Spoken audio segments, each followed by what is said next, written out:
राजा और मको तोते।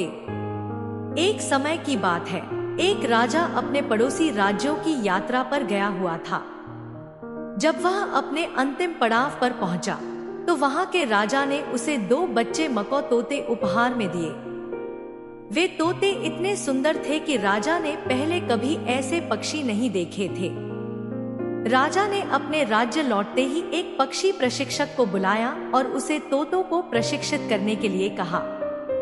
साथ ही उसने महल के बागीचे में तोतों के रहने के लिए एक विशेष स्थान भी बनवाया, जहां से वह उन्हें अपनी खिड़की से देख सकता था। कुछ समय बाद एक दिन प्रशिक्षक ने राजा से कहा, महाराज, एक तोता तो बड़ी ही सुंदरता से आकाश में उड़ता है, लेकिन दूसरा तोता उस डाल से हिला तक नहीं है जिस पर वह पहले दिन से बैठा है। यह सुनकर राजा ने आसपास के राज्यों से प्रसिद्ध प्रशिक्षकों और वैद्यों को बुलवाया। सभी ने बहुत प्रयास किया, लेकिन कोई भी उस तोते को उड़ने के लिए नहीं मना सका। राजा ने अपने दरबारियों से भी उपाय करने को कहा, लेकिन सब विफल रहे। वह तोता अपनी डाल से हिलने को भी तैयार नहीं था। आखिरकार राजा ने सोचा कि शायद कोई ऐसा व्यक्ति मदद कर सके जो प्रकृति के अधिक करीब हो। उसने अपने एक दरबारी से कहा कि किसी ग्रामीण किसान को बुलवा कर लाए और उसे तोते के पास ले जाए, शायद वह समस्या को समझ सके।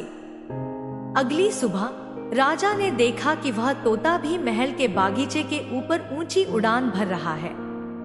वह बहुत प्रसन्न हुआ और तुरंत उस किसान को बुलवाया।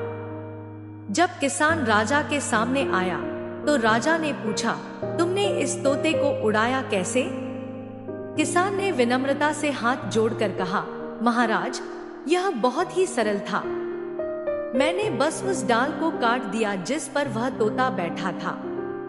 कहानी का नैतिक: हम सभी के अंदर ऊंचाइयों तक उड़ने की क्षमता होती है, लेकिन हम अक्सर अपने आरामदायक क्षेत्र से बाहर निकलने की हिम्मत नहीं जुटा पाते। हम परिचित चीजों से चिपके रहते हैं और नए अवसरों की ओर बढ़ने से डरते हैं।